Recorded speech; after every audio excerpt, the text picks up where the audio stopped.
Hi, it's Grammy from Grammy and Grandpa Read, and today I have a book for you for St. Patrick's Day called Clever Tom and the Leprechaun, and it's written by Linda Shute.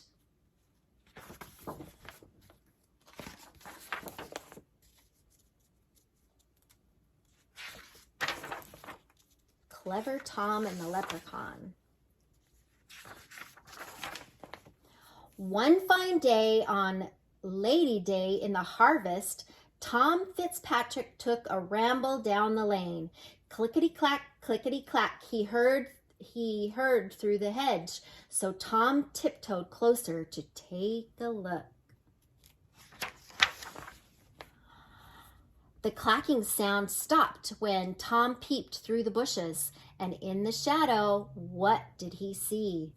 Why, a big gallon pitcher and a teeny tiny man with a brown leather apron and three-cornered hat.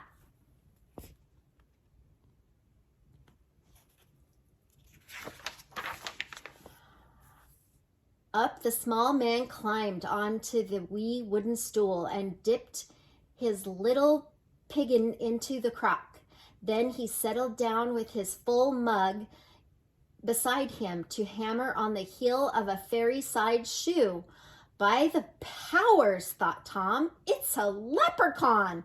If I could catch him and scare him, he'll give me his gold. Since I'm a clever fellow, that should be simple. Before the sun sets, I'll have my fortune made. Tom stared at the leprechaun and tried not to blink. He knew that if he looked away, the old man would escape. Then he crept up quite near and tipped his hat politely. "Good day to you, neighbor. Blessing on your work." "Thank you kindly," said the small one, but he never looked up. He just kept a tapping on the heel piece of the brogue. Tom moved his head closer while he smiled very sweetly and said, "Today's holiday. You shouldn't have to work."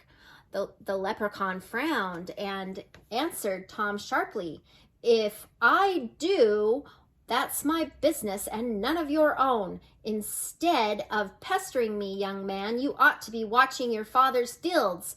Look there, the cow have broke into the oats. See, they're knocking the corn all about." Cows in the cornfield, Tom's head was started turning. But he wasn't fooled by the leprechaun's trick. Quickly he grabbed the sly fellow and cried, "Now you're my prisoner. Tell me, where is your gold?" The leprechaun wiggled and twisted and whined. "I'm just a poor old man." But Tom held him fast. "You and I both know you're lying," said Tom, and he made a fierce, frightening face. Finally, the leprechaun quit squirming and said, "Tom Fitzpatrick, you're too clever for me. I see that you are after my buried treasure, so I'll have to show you where it is hid." With his eye on the bitty man locked in his fist, Tom followed where the leprechaun led him and traipsed all over the hill and under hedges and through the ditch and across the peat bog. At last, just when Tom feared he'd been hoodwinked, he found himself in a field of weeds. "Dig there," said the leprechaun, pointing to the bush. "Deep under that bullion, there is where I put my gold." "Thunder Nation," said Tom, "I need to fetch my spade, and when I return, I'll be lost. There are 40 acres of bullions here, and each plant looks just like the other." Still watching the leprechaun, Tom figured out a plan. He tried his bright red garter on the bush. He tied his, see, right there. "Swear, you old rascal, that you won't take this off while I run back to get my spade." That I will promise you," the little man said. Tom grinned, knowing leprechauns always keep their word.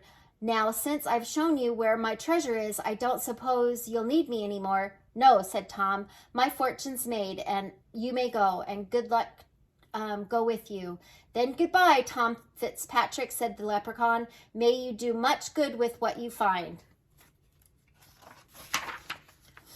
Away Tom ran as fast as he could run, figuring how he would spend the gold. Then back he came with a shovel in his hand, back to the field of bullions.